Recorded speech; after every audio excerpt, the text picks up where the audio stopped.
Hello and welcome so much. My name is Abdul Karim Taraja from Eldon Center for Education. I'm the founder and the executive director. In Eldon Center for Education, we do promote access to education, reproductive health, and also mitigating the effects of alcohol and substance abuse in the community. And for this matter, we really cover a lot in terms of just promoting this access to education because we do believe, and I do believe that with education, anyone can do anything across the world. But even as we do this, we have divided our programs into various activities. And this particular day, I just want to share with you the career guidance aspect of our activities. And this career guidance we developed it for high school students per se, particularly Form 2s, Form 3s, and Form 4s, or even the entire the high school session or school, because they are the ones who actually need to understand the basics and the guidelines on career guidance. And so in Elgon Center for Education, this is what we are so much into it, to see that our young men and women, our young boys and girls who are in high school, they're about to make some crucial decision in their life.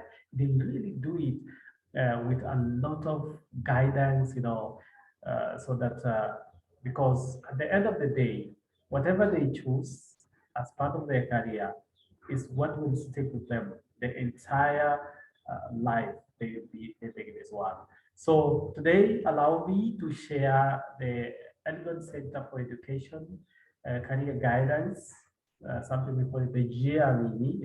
The meaning of Jiamini is believe in yourself. It's as simple as that. Just believe in yourself. And so allow me to share my screen, yeah, so that we will be able to share much of our activities and also be able to actually interact with this profound document. So as I told you again, my name is Abdul Karim Taraja, the Chief Executive Officer of Elgon Center for Education, and this is our career guidance services. Now, the overview of our career guidance is one to talk about the objectives of the guidelines, the elements of job markets, career guidance in the 21st century, guidelines for choosing subjects, round decisions for choosing courses or career, and actually what to look for in choosing a career. Now, the objectives of Jiamini Career Guidance is one, to guide the young people in schools into making and adjusting their career choices. Number two is to actually establish a framework on informed career from school to work among the school leavers. As we know, we all go to school, we want to graduate and immediately go to work. So what are these career? So number three is to teach the life and career skills needed to effectively survive in the 21st century. Currently we are in the 21st century, and 21st century requires 21st century skills. So what are the background information? Youth in Africa accounts about 70% of the population, and about the same 70% of the youth are actually unemployed and they face an economic challenges. Further, 16 million young people face unemployment in a continent that 11 million young people join African labor market every year. And that is only uh, a continent that's only capable of generating up to 3.7 million jobs. So the current unemployment rate, especially in Kenya, is approximately 10.4%. And the labor underutilization rate is about 17.2%. The highest proportion of the unemployed was recorded among the age cohort between 20 to 24 years and 25 to 25 to 29 years. This registering about 22.8% and 21.7% respectively. Further, the highest rate of labor underutilization is observed in the ages of group 20 to 24, at which stands at 32.7%. Imagine like the people who are graduating, 20 to 24%, most of them are thought to have like they do not have the enough experience to and transferable skills needed by uh, the employers, and so most of them fell short of the employment skills. So in addition, youth aged 15 to 34 years recorded the highest percentage of persons who are not in employment. That's education or training. This is at 18.2% according to the Kenya National Bureau of Statistics in August 2020. According to the World Economic Forum, 65% of children today will have jobs that currently don't exist. Now, this is what we are calling the career guidance in the 21st century. Yeah, according to the World Economic Forum, they say the 65% of children today who are actually going through grade one, grade two, or whichever, they will be able to have jobs that are currently you cannot even imagine. You cannot, they don't exist currently. So this is because of the advancement in technology, and there are many careers that have sprung up that 15 years ago, even no one knew it would be possible to happen. This includes like the work of social media managers. I personally have worked within the social media parameters in the communication section, being employed, given an opportunity actually to maintain and update the social media platforms for an organization, for a key figure person in the country. And this 15 years ago was non-existent. You can just imagine. Also, the entry of Uber, when you go to towns, big cities, big towns, you will find that the issue of boarding a taxi or whichever is very much easy for the people, especially people who go to school, people who have the skills and resources. Yeah, people who can just, as soon as they learn, they just request for an Uber, to come and fix them and take them to wherever they want to. So we also have Netflix, we also have Airbnb, the social media platforms et al. That has really literally changed the way we do work in the country. So the 21st century knowledge and skills needs to go beyond reading, writing, and arithmetics, and should actually focus more on developing a hands-on skills to survive in these 21st century challenges. So in 21st century career and skills, this is what is mostly required. One is about critical thinking. In 21st century, we need people who are looking at the things from a different perspective. They interrogate it, they look at it. It's not just about saying yes or no. No, it's about critical thinking. Is this idea going to work? How is that going to work? Also, we need people with a lot of creativity. You cannot survive currently this one without creativity. So the 21st century requires creativity, also information literacy. Yeah, access to information. As young people, we need to continuously find a way of accessing key information that can inform actually our way of working, our way of dealing and living with others. Also, we need to be flexible. Yeah, if you become a rigid, the world is flexible. So you must be flexible with it. Also, communications skills. The world can require communication skills to live and live with other people the best way you can. You must actually have the basic communication skills. And it's not just about communications, it's about listening. Communication is listening more, processing the information, and then giving out the effective reply and feedback so that at least we can be able to understand each other. We also have the technology literacy. The technology literacy is that everybody must be able to access at least technology. We are living in the world of computers. We are living, everything is now going digital. And so as young men and women, it is very important for us actually to understand and be able to access the technology literacy.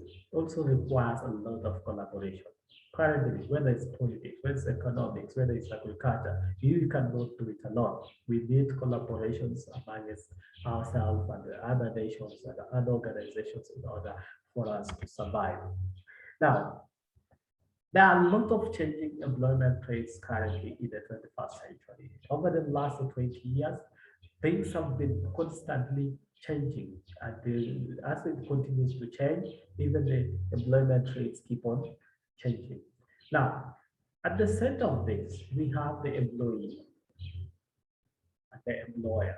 At the end of the day, we go to school, we train on every skill and every course and everything because we really want to come out and do and have our best jobs as a lawyer, as a doctor, as a teacher, as a banker, as an economist, all sorts of work. But then, what does the 21st century employment trends look like? It keeps on changing.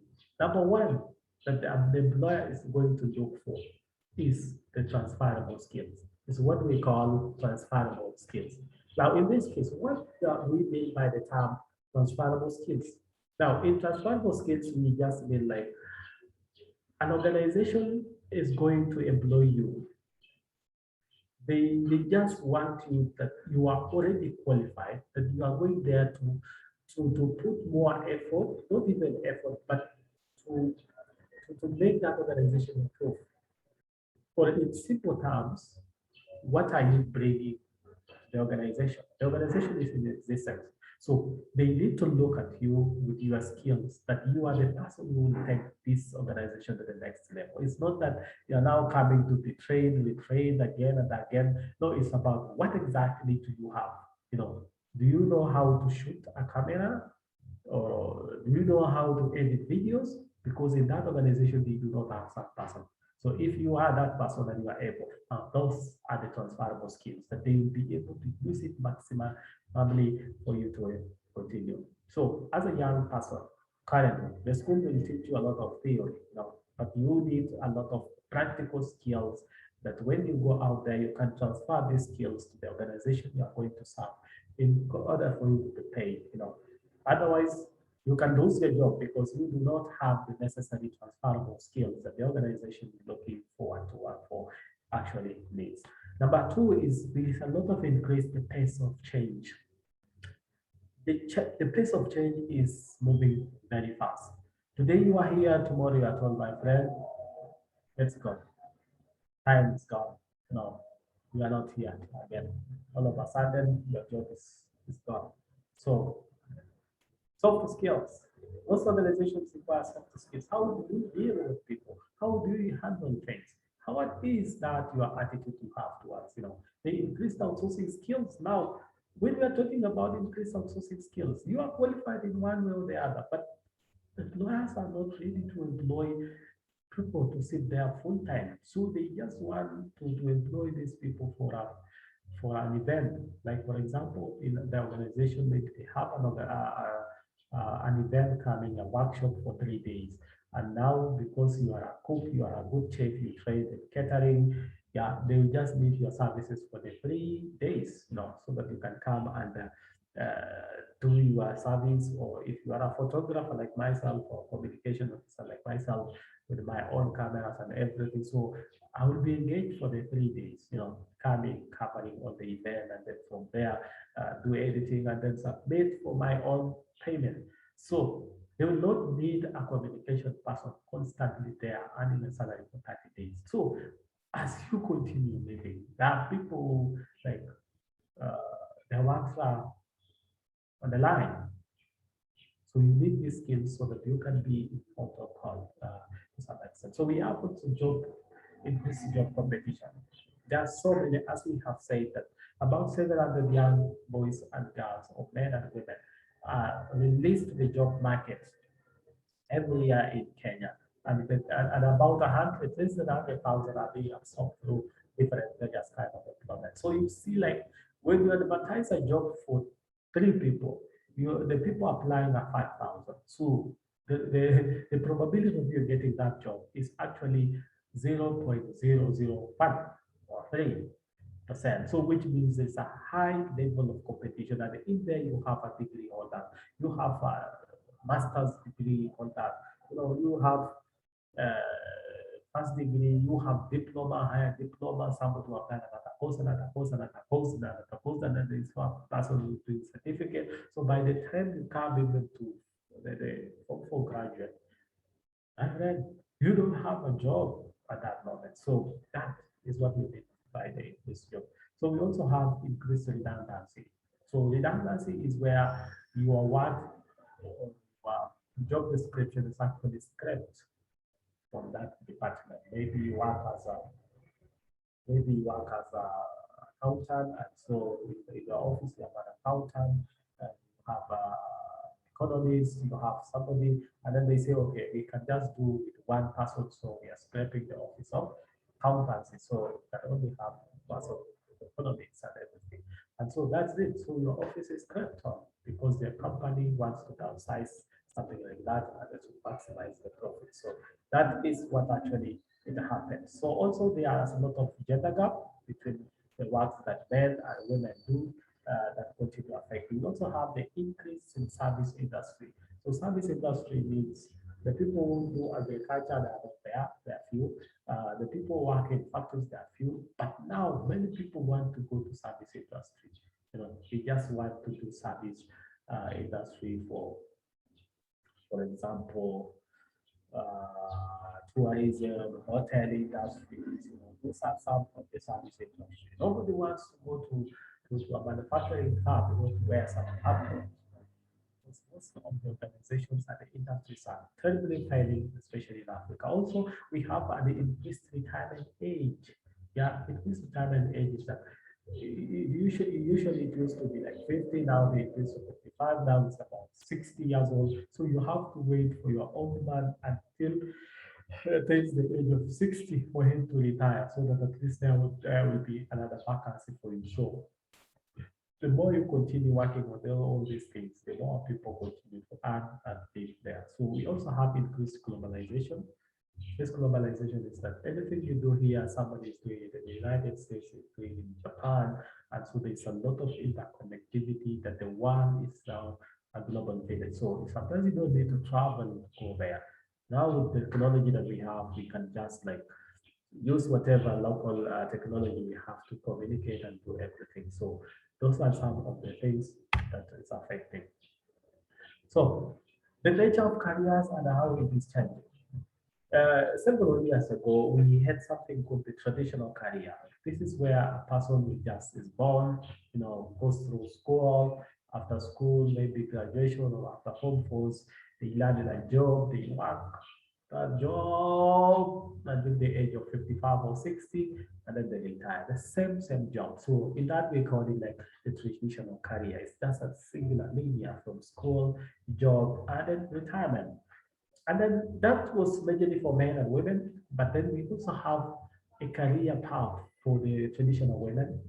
We all know from our families, we find that somebody is born, goes through education, finds a job, but as soon as she gets married, now the husband and Amabia, I don't want a working wife here. So just sit down, take care of your family. Your place is the kitchen. So please, I will provide for this family. So the career ends there. So it's education, job briefly, and then when he gets married, so he stops working, becomes a housewife.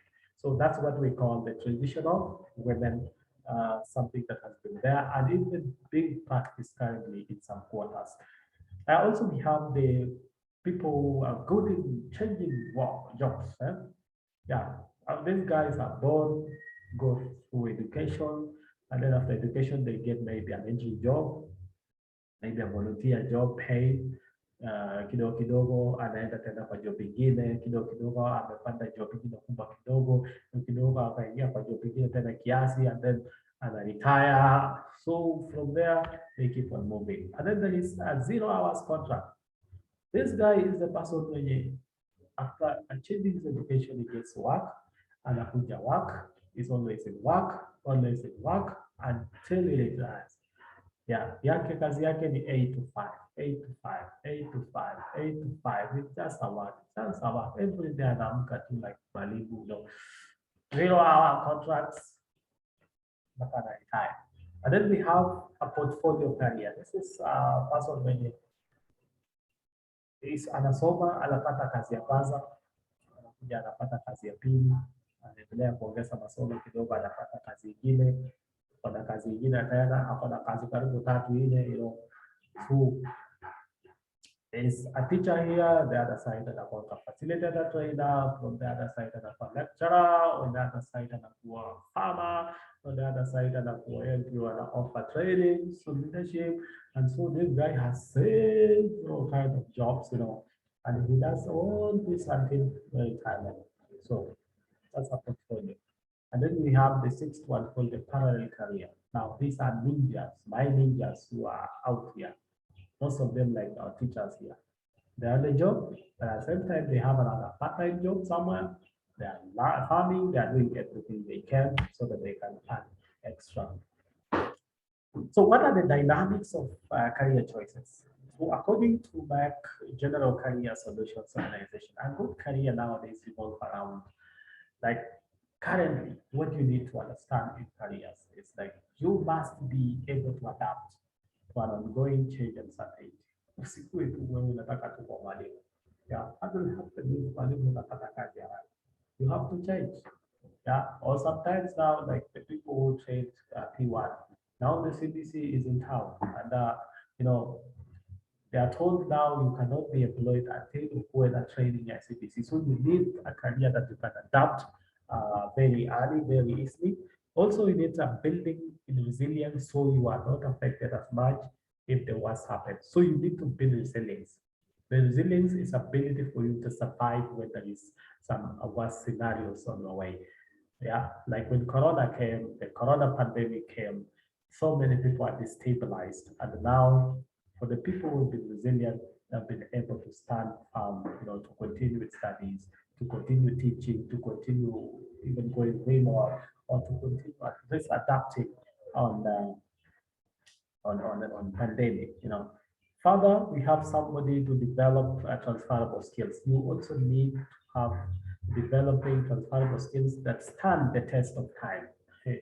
Test of time and continuing learning throughout your life and career. Do not stop. As I told you about the transferable skills, people want you to go and support the organization. It's not just about like you are just going out to give a job. No, what is it that you're bringing into the organization? Yeah, like for me, for instance, this organization is very new. Now when it's new, uh, as a founder, I may not have all the necessary skills to run this organization and do different activities. So I need to hire a person who has some skills, transferable skills that is coming here to actually help this organization to move forward. It's not like now I'm going to hire somebody who now is clueless simply because he has a degree or whichever.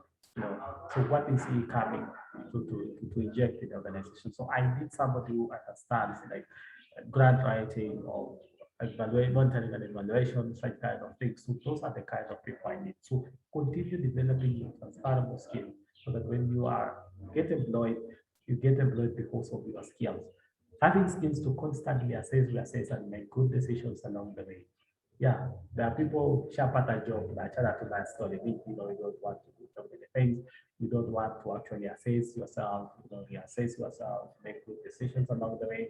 Well, look at what you are being posted at the time. Yeah, all of a sudden things change, you don't change. So be open-minded and ready to see and take opportunities that present themselves through your hard work.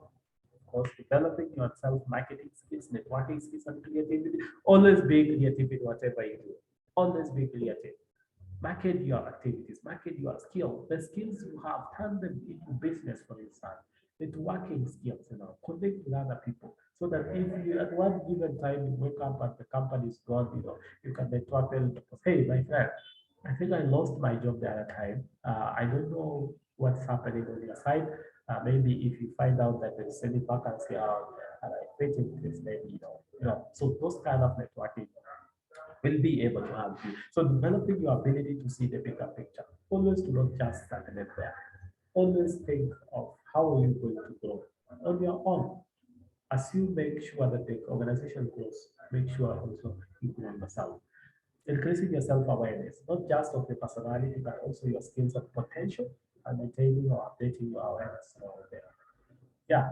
So there are people who, when they get a job, they forget what they're supposed to do. So they feel comfortable, everything. So they are not even aware or update themselves on what is happening globally, the new trends, the new things that are happening. So those are the things that as a young person is very dynamic in your career choices. So increasingly your awareness of options out there and maintaining this the so I'm going also to share the guidelines for choosing a subject or career. As a young man and woman, I know for the Form 4s, you have already chosen your subjects that is terribly or going to inform your career path. For the others in Form 2s and Form 1, they are in the process of choosing, and I hope I will find time this week to come and do this kind of things. But then this is very important for us. Choose a subject that will support your career options, give you skills, knowledge, and a positive attitude useful. A subject or course that you can do well, at least you can do well. Do not choose a subject that you are really struggling to achieve, and then it is the same thing you just want to choose. It will give you some problems. At least choose a subject that you really enjoy, you have fun about it. Yeah. Choose a course or subject that you are passionate about. So, for example, if you are passionate about history, choose that history. If you are passionate about human anatomy or something to do with sciences, please pick on those good science courses. If you want to do engineering in the future, choose subjects like chemical, chemistry, and physics. They are very, very important in your life. But as long as you enjoy them. So I know there are some wrong reasons why people choose or reject subjects and even careers. What are some of these things? So some of these steps, no, as young men and women, there are people we talk as we move across there. We are going home in the evening, and somebody will say, Swahili, Swahili is meant for girls, or that subject is meant for boys.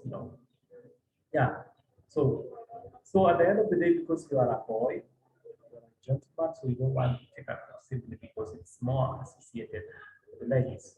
Somebody else says this subject is good or bad. No, there are good subjects, who can be fire. So those are some of the things that we do. So someone says it's good or bad. So some say your friends are not or not taking because your friend colleague ako na karibu hapa is not taking it. So unasema hata mimi I'm not going to take it. So that's interesting.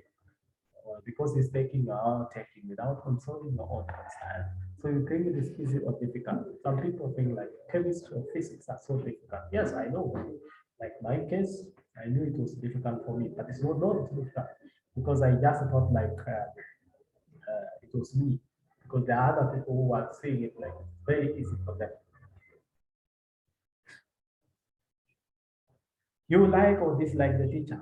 Some people have a negative attitude towards a certain teacher. So they say, as long as that teacher teaches that subject, I'm not going to pick it. I'm not going to take it. I'm not going to be part of this career. So those are some of the issues. So what to look for in career choices? Now, you've already made some choices in your subjects in Form 2. Now you are about to finish your high school.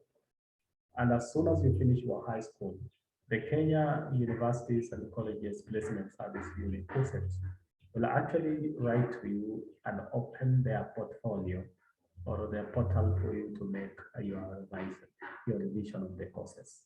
That means if you have qualified for those courses. So what are you going to do? What are you going to say? What are you going to take? Yeah. Number one is about the nature of the work. Okay.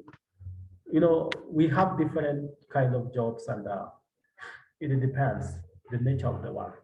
There are works that most constantly deal with people, others constantly deal with information papers. So for my case, as a communication assistant or communication guru, I am so much into people.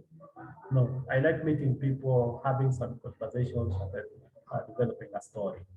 But then I'm not good in processing so much information, you know. So much information, like for people who working in as economists or accountants, they deal with mathematics, balance sheets and everything. So their work is totally on information. So if you are a guy like myself who love meeting different type of people, then you have to choose a course that you believe it will give you an opportunity to interact with people.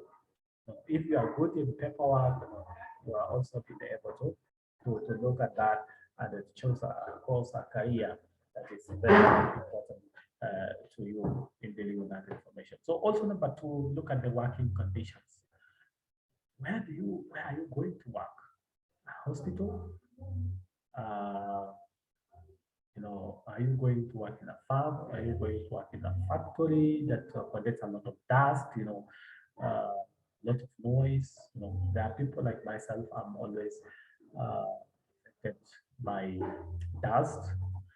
I'm allergic to dust. I'm allergic to cold. So, are you going to work indoors or outdoors? Are you working where there are a lot of prevalence of physical hazards?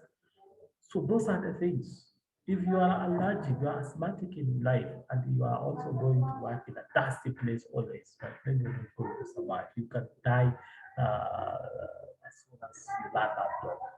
A place that's so noisy, until you like, okay, I can't do anything here. I hate noise. You lose concentration. So those working conditions. Look at that. You know, working in a hospital, yet you are not able to actually even do anything to do with a sick person. So there are so many things. So number three is look at the special abilities required. That's artistic, talent, level of concentration, aptitude. Yeah, special abilities. You want to be a journalist like myself, yet you have never even interacted with a camera. You don't know how to speak Swahili, Zulu properly or English. So, one aspect is you need confidence, you need proper language, how to speak English nicely without blathering, how to speak Swahili, you know, even how to edit at least some sound, voice, or whichever. So you need this kind of thing. So physical demands. Are you going to carry some heavy materials? There are people who want to work in a factory or in a supermarket, and you go there, you can either be hired as a teller, operating computers, or somebody will be able to operating carry this people from the shop here. So there are so many work, so you need to look up to that. Also, the preparation needed, years spent to achieve the profession, be it for continuous course and training. Yeah, so there are courses in life that will take you 7 years, such as medicine and engineering will take you 6 years and 5. Its cost is very high. So as a young person, you are so much passionate you want to do medicine, but you are not so sure if you will be able to get the required school fees to pay for your organization. If you lack maybe scholarship, it will take you more than 2 million to train, or 3 million to train for that course, for that matter. So if you come from the families like ours, that we keep on struggling and you want to be a doctor, you have to think twice. Unless you are sure of a scholarship you have, you can take it. Also, there are people who want to earn salary immediately. They want to start business. So if you are kind of that person, such courses that will take a lot of years to pursue or to achieve will actually not beneficial to you. So you can take a course that will take you 3 years or 4 years maximally, and then you start working your way up and then trying to concentrate on earning your salary. So also chances of employment, there are courses that you can study, but currently there's no one is there to even advertise that they want to. And even recently, Professor Makoha was telling people that those who are taking a course called anthropology, anthropology is the study of human race or whichever the other things, always telling them, what, you're not going to get a job. Who is going to employ you? So those are chances. There are courses that you can take a lot of time, though most of the time now currently things are becoming the same. all courses are coming the same unless you are able to find out your own way out. Also, we have the probability of probable earning, though this one is so limited to some of us. Uh, how much can you earn there as a lawyer, as a journalist? It depends on skills. Okay, so chances of advancement. There are courses that when you go there, you rarely find time to advance in your studies. Also check on their course availability or training institution. Even as we speak right now, if you go to universities, most universities are shutting down campuses, they are reducing their courses, So you must be able to look currently as you will be revising for those who will get a C plus and above once you join university. You will now be able to go and choose a course. Before that, do a research on is this course available in the university, and if it is, which university offers this course, so that as you make application, you be specific and you be sure that you can be able to get. So achieving your long-term goal, choose a course that you can do well now, and then also in the long run, you can actually be able to even leave that job and start something of the related. Yeah. For my case, like for instance, as a communication assistant, as a communications officer or practitioner, I'm I know I can be able to start my own communications consultants if I'm to continue doing my things, not necessarily just to be unemployed. No, employment has time, and maybe the time I retire or the time I decide to end my work, I know I can now be able to do something on my own. Yeah, so choose a career that you can be able to actually do something, even if you do not have that work at all. Your personality, look at your personality, how you think about people, something. You know, there are people who do not actually believe in religion, and they are the same people who want to become a teacher, and sadly enough, they are going to take uh, history and religion that they have to take. So your teacher is something you do not believe. Your personality will betray you. Okay, you are a person who likes some other things, but when it comes to careers, the same things you hate are the same things you always want to do. Now that is a problem. So look at the talent and strength as well. Yeah, what talent do you have? The talent you have can actually be a good litmus test for you to look back into some of these activities, some of the careers. Align your career to start out to something that you are talented or the areas of your strength. Okay, so that at least you will have more big use. You will not be able to use a lot of energy trying to train, trying to achieve whatever you want. So training institutions and skill development, we have primary.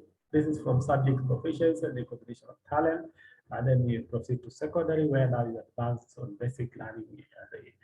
This is where also you improve on important skills and strength. I'm good in science, I'm good in physics, I'm good in maths, I'm good in sport A and B. So by the time you transition into tertiary education now, with this, now like we have professional colleges like TTC, which is training teachers. We have another KMTC training medical students. We also have technical training institutes, TPI, is for mechanical and physical skills. We have TVETs. This is very important for hands-on skills, both technical, physical, and economic skills. And then we have the university, where everybody drinks more. This is where a higher education and training. And mostly when you go to university, they train you to become a supervisor or managerial skills, oversighting and research skills mostly is what we are talking about. So after all is said and done, you have trained, you have learned, educated, you have your degree, you have your certificates and everything. Now it's time for you to go and look for a job. So where are you going to look for a job? Where are the labor markets? So the labor markets can be divided into one: public sector, the governments, the various the governments employee, parastatals, county governments, they will be able to hire you or paid as a government officer. And then we have the private sector. The private sector, there are business moguls out there, the business guys, with supermarkets, with any other organizations, they'll be able to hire you. We also have the civil society organization. CBOs will come advertise a job for 3 years, 5 years. NGOs also will come and advertise for this kind of jobs, and then you have to apply to work in an NGO one as well. If you are a person like myself, and others, you can go for self-employment. You have education, you have degree, you have good in critical thinking. So what do you need? You don't need an employment. You just need to sit down and organize and plan yourself, get yourself some income or capital, set capital, and you start your own business. That is self-employment. Also, you can start your own organizations like a consultancy services, communications, public relations, so that you can be able now to work and be outsourced from others so that we can be able to continue.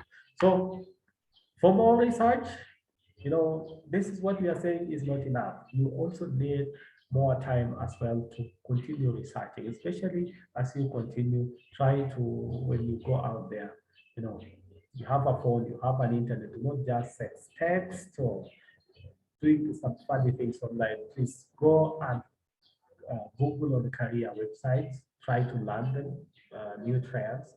Also look for the newspapers and books specifically on what they are talking about. Economics, if you put in economics or political science or everything, how all this are. Yeah, you can get a very good important guidelines on careers from a newspaper the way I did before I went to choose my career. So you can also look for YouTube presentations on careers. You can also have a career guidance offices, visit career guidance offices and career teachers in school for more information.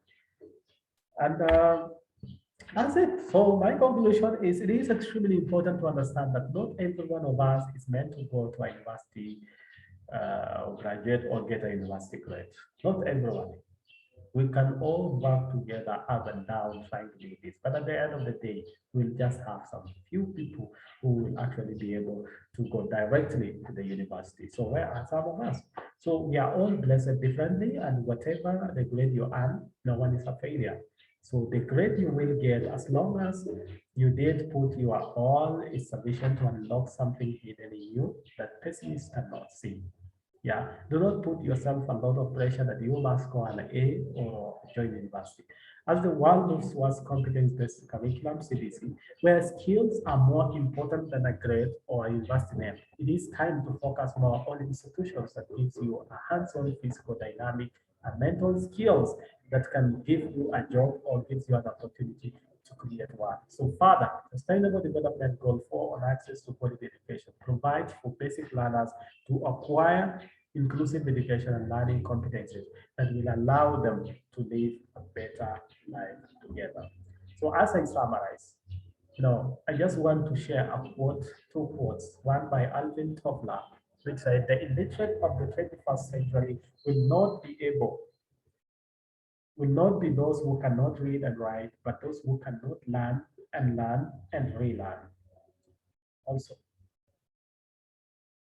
someone says, my advice to any young person at the beginning of their career is to try to look for the mere outlines of big things with their fresh and trained and unprejudiced mind.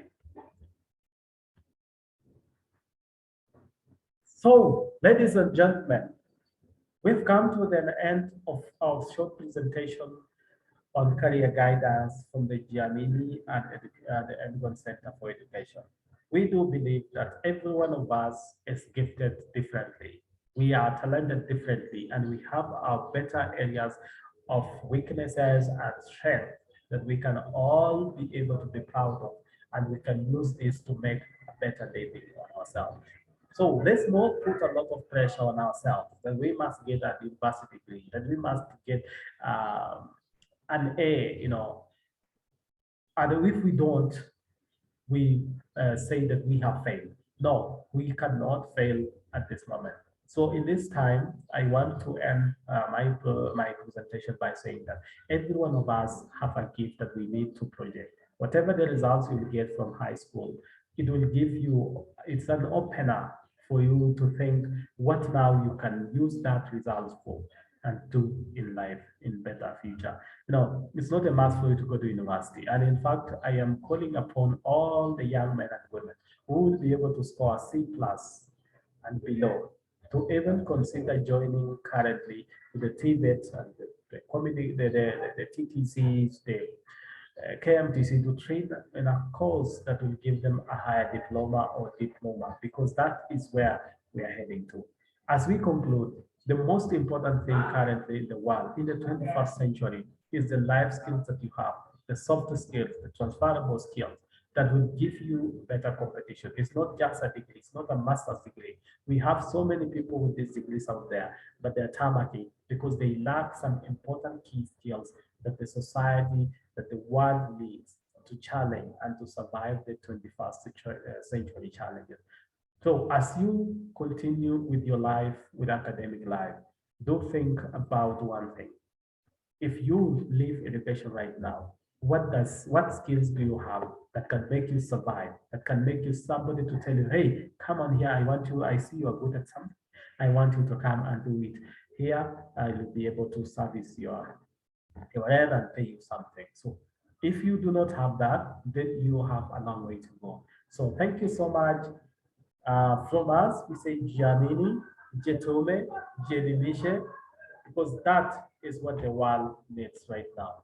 Thank you so much, and may God bless you as we continue working towards achieving our goals of promoting access to education. Asante sana.